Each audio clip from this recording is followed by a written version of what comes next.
We good? Yep.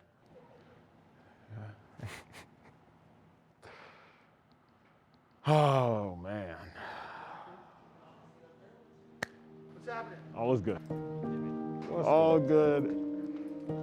Gentlemen, gentlemen.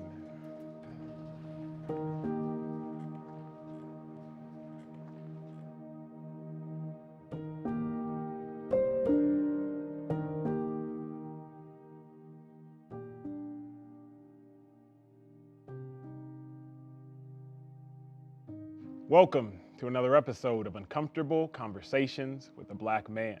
So much of the dissension in our world, so much of the dissension in America is based around the interaction between police officers, white police officers, and black people, whether George Floyd, Breonna Taylor, Jacob Blake, Jonathan Price, and so many more. So I, a black man, am eager yet anxious to be joined by the Petaluma Police Department for the first time with a live audience of lieutenants, officers, and administration. Now, out of an abundance of caution, we have all been COVID tested within the past 48 hours. I know so many of you are wondering, Emmanuel, why Petaluma? There isn't a notorious black violence with white police officers. And to that, I simply submit, we weren't talking about Kenosha until after Jacob Blake was shot. We weren't talking about Wolf City, Texas until after Jonathan Price lost his life to a man in uniform. I fervently believe that an ounce of prevention is better than a pound of cure. So that's why I'm here. Joining me on stage is Ryan McGreevy, Brendan McGovern, Garrett Glaviano, and John Antonio. Gentlemen, how are you? Very well. Doing great. Thanks for having us. Of course. Now, let's get uncomfortable. Ryan, when was the last time you had black people over at your house for dinner? Well, it was before COVID, I can tell you that.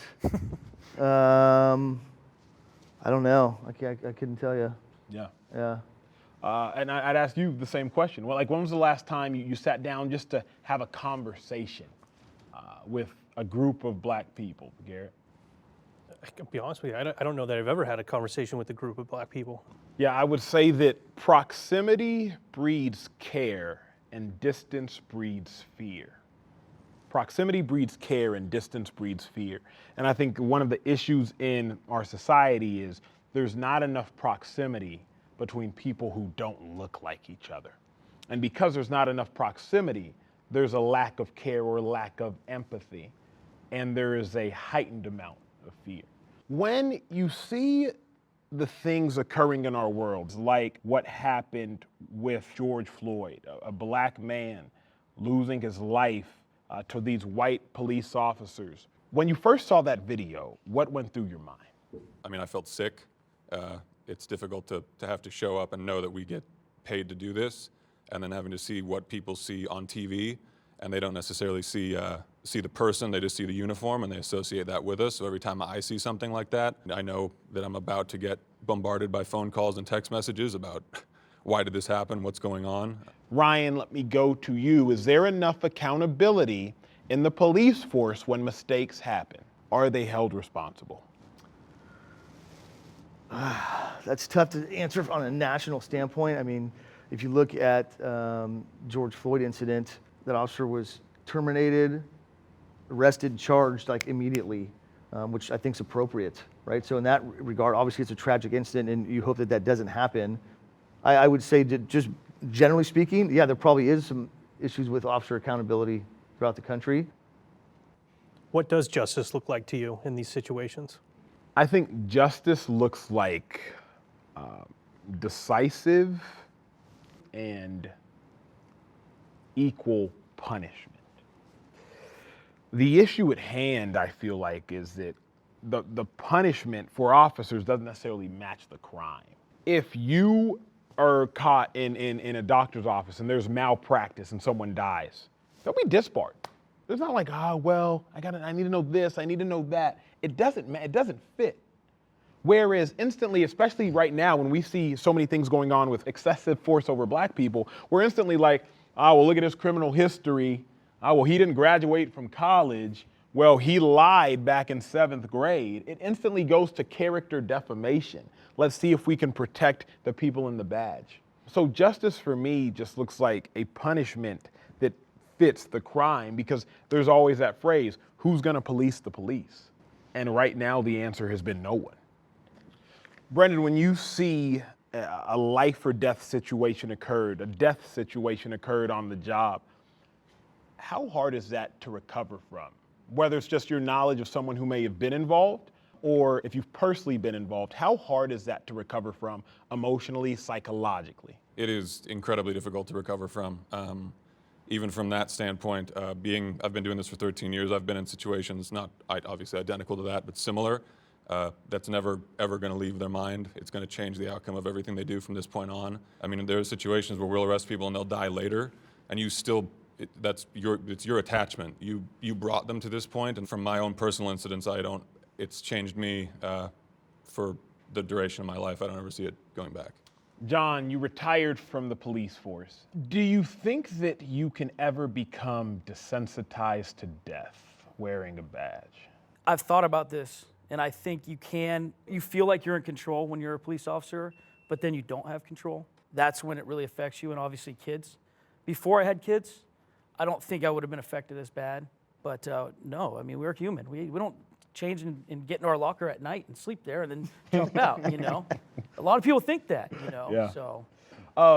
Brendan, would you say that there is a difference, especially in a city like Petaluma, which is less than 1% black, in how you or those you know approach a situation when it is a black suspect versus a white suspect? Yes. We deal with white suspects frequently. We deal with black suspects frequently as well. But when I show up and I do hear, say, black male adult, a part of me knows that the public's perception of what is about to take place is going to be much different than if he got described, you know, saying stealing a beer from a 7-Eleven as opposed to you stealing a beer from a 7-Eleven. I already know that twice as many eyes are going to be on me when I contact you as opposed to him. So does that change how you treat the situation because you know that it is a more delicate situation? Yes. I have, you know, the rules that I go by, my morals, my ethics. It's not going to change the way that I necessarily talk to you or order you around. I might choose my words differently. I might choose the way that I handle myself or approach you differently, because I don't want to seem like the giant white officer trying to, you know, force myself upon the black male suspect that the public wants to see, because we film ourselves, obviously, but I know that someone's going to be filming the interaction, so I'm going to be choosing the way I react differently. Brendan, let me ask you, how do you deal with the pressure of knowing you have to be perfect? They want us to be perfect. I don't necessarily see that we can show up and be perfect. We get that domestic violence call, we know that there's a man and a woman, and then we show up and, you know, the woman's not wearing clothes and the man is, you know, holding a baseball bat. We have to make too many decisions for me to be able to say that everything we do will be the perfect way that we do it. John, you coach high school football now. Yes. But now that you don't have to don the uniform on a daily basis, do you feel a weight lifted off your life? 100%. When I finally was done, I was so relieved. I actually started sleeping again, started going to the gym again. I mean, I'm so glad to be out of it, and I feel bad because I feel like I should still be there with your teammates, you know, and it's like going down, getting injured in a game, and not being able to help your teammates. But I'm happy about being out of it. Yeah. Nick, if I may ask you from the audience, you are a traffic officer. Is there anything that you would want to communicate or feel the need to communicate based off the fact that racial tension does in fact exist currently in America? We do things systematically. We do things the same way every time because it's repeatable and we can testify to it. So to answer your question, no, we don't approach that differently, or at least the people that I supervise do not approach that differently, but maybe we should. I've dealt with situations, I'm sure others in the room can speak to this as well, is we show up on scene with a person of color and we're immediately hit with, you're only stopping me because I'm X, right? And it becomes a barrier to communication because we may be there for, you know, a legitimate purpose. How do we disarm that? How do we get around that? It's a really good question. When you step onto the scene as a black man, obviously I'm just going to be upset that I'm being stopped in the first place. But I think it's just a matter of maintaining the composure, maintaining the calm, and continuing to assert exactly why it is that you are there. If we could do a better job of disarming, then we wouldn't have to worry about discharging. And I think that's where we lack. There's a communication barrier. And I always say this. That's why I'm so eager to talk to y'all from Petaluma. If you don't grow up around something, then you're not really going to know how to communicate with that thing. And it's not the same. Communicating with a white cultured person versus a black cultured person is different. I would submit that 90% of black people in the last 5 months have gone through a tragic experience. We all have in witnessing the murder of George Floyd. But it is different for black people because they can literally see themselves as that person. You can't fix a problem you don't know exists. I'm letting you know it exists. So now let's just all work to fix it. I have a question. Do police officers make you nervous? Heck yes. Now, what if it was a black police officer? Nah, it's different. So black people often navigate white spaces as a foreigner. As I sit in this room, I'm one of 3 black people in here. You sit in this room and you're one of 35 white people in here. It's natural for you. Yeah. You're home. Whenever I walk into a room, a restaurant, church, anywhere, I'm looking for black people. Just in case something pops off, it's like, okay, we here. Me and you, like we're together. Because so many black people in life have probably gone through some sort of struggle, there's an instant connection. And it makes you relax a little bit more. Or, Yeah. I mean, you're still dealing with a cop, so you're nervous naturally. But it's if I can now be honest, I see he's black before I see he's a cop. Right. I see you all are cops first. Nick, I'll go back to you. How do you feel when you hear the phrase Black Lives Matter? Black lives do matter. We need to pay attention to some of the injustices that have happened over, the last 100 years and beyond. Where Black Lives Matter becomes confusing is when it becomes very divisive. Right now, in the midst of a political election, there's questions on whether Black Lives Matter is a social movement or is it a campaign. And I think when we pass the November elections, I think we need to focus on continuing it as a movement so we can create a successful outcome. Because if it ends on the election, then it was just a campaign. You have something, I know. Yeah, I mean, so the blue Lives Matter flag, right? The blue line, either on a flag or just black, blue, black, has taken on kind of a life of its own. Politically, currently, it's obviously flying on one side of the political boundary as opposed to the other. So when you see that, what do you see? I feel frustrated because I feel as though the agenda is being moved. Here's what I mean by that. To say any life matters is to assert that we thought that life didn't matter. So to say that blue lives matter would then assert that historically we've acted as though cops' lives don't matter. Whereas black lives matter, historically, we have literally acted as though black lives don't matter. All men are created equal. Late 1700s, we donned that phrase. They weren't talking about black men, weren't talking about black women, weren't talking about women, but we said all men are created equal. So now it's like, wait a second. Just in case they're not talking about us this time, let's make sure we specify that black lives matter. Ryan, earlier you mentioned preparation and you talked about funding and you talked about preparing as a unit to step onto the scene. What do you feel when you hear the phrase defund the police? I think it means different things to different people. People who feel that, who want to literally take some of the responsibility we have as police officers and move it to somebody else. I'll be first in line to sign up for that. Like, go ahead, that's great, that's a great idea. So we get a lot of calls with people who have mental health crisis. Mm-hmm. Who's gonna go to those calls? If you have somebody that is able and willing to go to them, that's great. The problem is it's not black and white where it's like, oh, these are just mental health calls. If you have a mental health call with somebody and they have a knife, the social worker's not gonna go. Once we make the scene safe, then we call them and say, hey, I got so-and-so down here, can you come down here and talk to them and kind of work through their issues. But defund the police doesn't upset you when you hear it? Abolish the police upsets me, but defunding us, I mean, if other people can handle some of these calls, then that's fine. And again, if you're telling me there's a way somebody else can handle some of this stuff, I'm all for it. That's interesting. I hadn't heard it like that before. Emmanuel, for a long time, I didn't know how to process it. I didn't know how to take it. When I hear the defund thing, I feel like some of our communities are abandoning us. Prior to May 2020 and George Floyd, we were in the midst of a pandemic. We were doing the best we can for our community. People were showing up to station, bringing us treats. We were heroes. After that, they want to defund us. It hurts. Why does it hurt? Because I feel like for 15 years, we've made, and I can speak to all my partners in the room, we've made a lot of sacrifices to be a part of the community, to try to help people.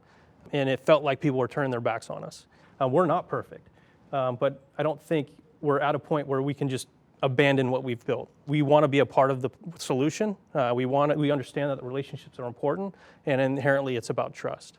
Nick, can you speak to that? Because you are actively in the field, how it makes you feel knowing you're sacrificing every day in the field, but then you might come home and see on the news or see on social media that defund the police is being chanted around the world. How does that make you feel? So my initial response was visceral and it made me upset. Moving forward, looking into what actually defunding the police is not abolishing the police or getting rid of the police. It's restructuring policing in America. 2 weeks ago, I was doing traffic control for a women's rally, protest, and march in the city of Petaluma. Many of the occupants of the rally had signs, defund the police. The interesting thing with our community is while they're holding signs, chanting defund the police, they're walking over and saying, thank you for your services and thank you for being out here. That's kind of a paradigm shift and threw me for a loop when somebody is coming and thanking me while they're holding a sign that I'm supposed to be offended by. Again, it comes down to communication and dialogue and creating that opportunity, but it's not a scary term anymore. Now, on a more broad scale, if you could communicate a more public message to Black children who live in fear of the police, what would you, Brandon McGovern, say? That's incredibly difficult for me to say because all communities are different, but from an umbrella standpoint, we're here for you. Right? Look at us like a teacher. Look at us like a counselor. Like we want to be the person that you call, the person that when we show up, you run to us. It's like we're not there to be mean. We're there because we're here to help. And I want all of the kids to know. I mean, it's Black kids in particular pertaining to this is like we're there. We're here to help you. And I'm sorry that this is currently what you see us as. You think we'll ever get to that point where Black children look to cops as helpers as opposed to as the enemy? In my lifetime, no. It has come in waves and it has disappeared, and now it's back, right? It hides. And it only takes a George Floyd or something else to bring it back. I don't know how we can get rid of it. How do we abolish racism? How do we abolish, violent police tendencies? I don't know. Garrett, you seem like more of an optimist. How would you answer that question? Do you think we can ever get rid of the notion that Black children are growing up in America viewing police officers as threats and as the enemy? I do, I am an optimist. We're completely bombarded in the media with some of these incidents that are happening are terrible, but that's not the overwhelming majority of the police contacts that we have throughout the community. For example, last year we had 60,000 calls for service, 2,000 arrests, and only 48 of them resulted in a use of force. So what the reality is that we're having a lot of positive interactions with people every day. It's just how do we portray that? How do we get it out there to let people know that that is in fact the case? There is going to be unfortunate incidents. I don't think we're going to get away from that. It's just how we deal with those when they come up. That's good. I think people underestimate the fact of just because y'all are in uniform does not mean that y'all are not human. Yes, y'all are held to a higher standard because y'all are the front-facing aspects of the government, but y'all are not exempt. You brought up a question earlier about the Black kid running up to the white police officer, right? I want to be the person that somebody comes running up to, high fives, looks forward to guidance and so forth. How does a white officer in America bridge that gap so that a Black juvenile will look to them as a role model, as a person that is positive in the community? That's a really good question. I think first you do it on an individual level. That has to permeate society.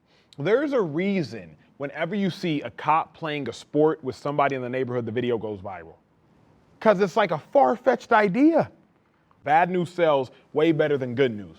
We don't do a good enough job collectively as a country as letting the good news resonate. So you do it on an individual level until it begins to become a societal thing. Because all it takes is one George Floyd situation to undermine the entire situation. John, what would you say this dialogue has done for you? I think it's opened up a different perspective of maybe what certain people might feel or the way they look at police officers, really. I think that they will see that we're human. But I also think that it's opened our eyes to say, hey, look, there is this major problem in this country. I think back about Colin Kaepernick taking a knee and how when that started, I was pissed. I was like, are you kidding me right here? Like, this felt like a shot to us. And then as things progressed and you started seeing things in the country, it wasn't until I just watched a movie, it's called Chicago 7, I don't know if you've seen it, that it clicked in my mind that that's not a shot at me, that's a shot at the system. Mm-hmm. Yeah. Brennan, what would you say the conversation has done for you, the dialogue? I wish we could have this conversation with anybody who wants to, and I hope that obviously in this venue that people see it and they realize that, hey, if they want to come talk to us, they can. We can't be part of the solution if we're part of the problem, so you bringing us on here has at least, opened a door. Garrett, how would you say it's, if it all opened your eyes? Yeah, I think gaining some situational awareness, and when you talk about how we're perceived by Black people when we show up on scene, having an understanding of the difference there is very important, can lead us to removing some barriers to communication, which ultimately we want to have. Yeah. Gentlemen, all I have to say is thank y'all. Thank y'all for your service. Thank you for the dialogue. Thank you for the conversation. Thank you all, men, women alike, for listening. I think that this is what we need more of. And thank y'all for tuning in to another episode of Uncomfortable Conversations with the Black Man. If we are going to achieve racial reconciliation in our world, it starts with our police officers. It starts with our Black men and women. It starts with white people, Black people having conversations and coming together for the betterment of the world around us. We'll see you next time.